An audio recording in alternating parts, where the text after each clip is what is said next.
पाकिस्तान को भारत से डर तो लग ही रहा था, लेकिन यहां तो अफगानिस्तान ने पाकिस्तान को उसकी औकात दी। अफगानिस्तान ने ऐसा जवाबी हमला किया कि पाकिस्तान में ऐसा ही धुआं हर जगह से दिख रहा है।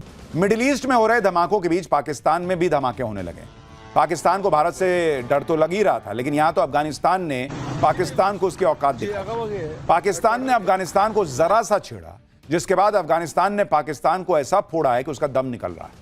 अफगानिस्तान को अपनी ताकत दिखाने वाले पाकिस्तान ने एक दिन पहले एयर स्ट्राइक की थी। काबुल समेत कई शहरों पर हमले किए थे, जिसमें आम नागरिक मारे गए थे। इसके बाद अफगानिस्तान ने ऐसा जवाबी हमला किया कि पाकिस्तान में ऐसा ही धुआं हर जगह से दिख रहा है। तालिबान ने पाकिस्तान के कई शहरों में ड्रोन से हमले किए हैं। तालिबान ने कहा था कि इस्लामाबाद से कराची और क्वेटा तक हमले किए जाएंगे, और अब अफगानिस्तान की तरफ से बड़े हमले किए गए। अफगानिस्तान ने तो युद्ध पूरी तरह से शुरू भी नहीं किया है। पाकिस्तान की हालत खराब होनी शुरू हुई क्योंकि ईरान युद्ध के बाद पहले ही पाकिस्तान में लॉकडाउन जैसे हालात हैं। इसके बाद शहबाज शरीफ ने अपना कटोरा निकाल लिया, डिमांड लिस्ट लेकर सऊदी अरब पहुंच गए। मुनीर पहले ही ईरान को लेकर सऊदी अरब से सौदा करके बैठा है। अब शहबाज शरीफ उस सौदे पर मुहर लगाने पहुंचे। ईरान को धोखा देने के बाद अफगानिस्तान युद्ध में फंसे शहबाज सऊदी अरब से क्या डील करने वाले हैं वो आपको बताने जा रहा हूं, लेकिन पहले एक झलक देखिए।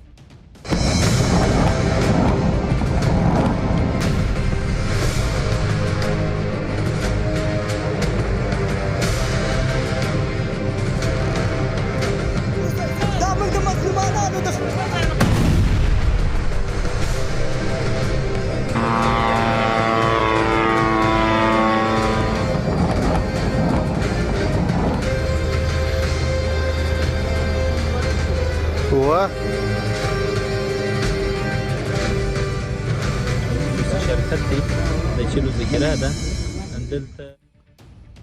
पाकिस्तान ने कुछ दिन पहले अफगानिस्तान को ओपन वॉर की धमकी तो दी, लेकिन धमाकेदार युद्ध की शुरुआत अफगानिस्तान ने कर दी। आज अफगानिस्तान ने पाकिस्तान को अंदर घुसकर मारा है। कई जगह मिलिट्री बेस तबाह हुए हैं, कई जगह ड्रोन से हमला किया गया। अफगानिस्तान ने आज सबसे बड़ा हमला पाकिस्तान के खैबर पख्तूनख्वा में किया, जहां कोहाट मिलिट्री बेस को निशाना बनाया गया। अफगानिस्तान की स्ट्राइक के बाद पाकिस्तानी सेना के स्ट्रेटेजिक सेंटर्स आग की लपटें और धुआं उठता हुआ दिखा। अफगानिस्तान के अटैक के बाद पूरे इलाके में हड़कंप मच गया। पाकिस्तान ने कोहाट में एक किले में बेस बना रखा है, जहां भारी मात्रा में गोला बारूद डंप है। इस बेस का इस्तेमाल डूरंड लाइन पर हथियार पहुंचाने और ऑपरेशनल मदद पहुंचाने के लिए किया जाता था। अफगानिस्तान ने आज सिर्फ एक जगह अटैक नहीं किया, बल्कि अफगानिस्तान के ड्रोन डूरंड लाइन पार करके पाकिस्तान के कई मिलिट्री बेस पर गिरे, जिसका वीडियो अफगानिस्तान की सेना ने खुद जारी किया। कोहाट में पाकिस्तान की सेना को सबसे ज्यादा नुकसान होने की खबर है। पाकिस्तान के मिलिट्री बेस पर हमले के तुरंत बाद इलाके में रेड अलर्ट जारी कर दिया गया। अफगानिस्तान और हमले के डर से बाजारों को जबरन बंद करवाया गया। पूरे इलाके में चप्पे चप्पे पर पुलिस तैनात है। वहीं पाकिस्तान के क्वेटा से भी एक तस्वीर सामने आई, जिसमें एक घर पर अफगानिस्तान का ड्रोन आ गिरा। इस हमले में पूरा घर तबाह हो गया, जबकि कुछ लोग घायल भी हुए। अफगानिस्तान ने यह हमला तब किया है जब पाकिस्तान ने एक दिन पहले ही एयर स्ट्राइक की थी। पाकिस्तान ने राजधानी काबुल और कंधार में हवाई हमले किए थे। कंधार में पाकिस्तान ने अफगानिस्तान के एयरबेस को निशाना बनाया। इस दौरान पाकिस्तान ने प्राइवेट एयरलाइन काम एयर के फ्यूल डिपो पर हमला किया था। इस फ्यूल डिपो से सिविलियन विमानों और यूएन के विमानों को भी फ्यूल सप्लाई जाती है। पाकिस्तान की एयर स्ट्राइक के बाद कई धमाके हुए, जिसमें फ्यूल डिपो पूरी तरह से तबाह हो गया। कंधार में हुए इस एयर स्ट्राइक में 2 लोग घायल हुए।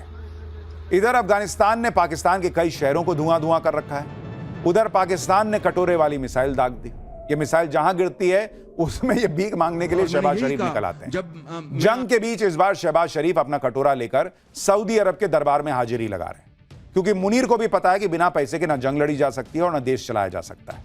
इसके बाद कल जेद्दा में शहबाज शरीफ ने क्राउन प्रिंस मोहम्मद बिन सलमान से मुलाकात की, और आज शहबाज शरीफ एक बार फिर असीम मुनीर को लेकर मोहम्मद बिन सलमान से मिलने पहुंच गए।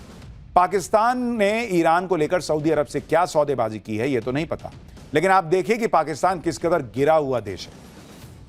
इसका अंदाजा इसी बात से लगाइए कि शहबाज शरीफ भीख मांगने की पूरी लिस्ट लेकर सऊदी अरब पहुंचे। पाकिस्तान ने सऊदी अरब के सामने आर्थिक सहयोग पैकेज के तहत 8 डिमांड रख दी। पाकिस्तान चाहता है कि Saudi Arab state bank of Pakistan में रखी $5 अरब की जमा राशि को शॉर्ट टर्म से बदलकर 10 साल की लॉन्ग टर्म सुविधा में बदल दे, ताकि विदेशी मुद्रा भंडार पर दबाव कम हो और महंगे विदेशी कर्ज से बचा जा सके। इसके अलावा तेल आपूर्ति की डिफर्ड पेमेंट सुविधा को $1.2 अरब से बढ़ाकर $5 अरब करने की मांग की है। तेल के लिए भुगतान की अवधि को 1 साल से बढ़ाकर 3 साल करने की मांग की है। पाकिस्तान ने अपने नए एग्जिम बैंक के लिए रियायती क्रेडिट लाइन की मांग की है। इंपोर्ट संबंधी लेन देन के लिए बैंक गारंटी की जरूरत को माफ करने की भी मांग की है। यानी दुनिया युद्ध में फंसी हुई है, इनका एजेंडा क्लियर है, जहां से भीख मिल जाए ले लो।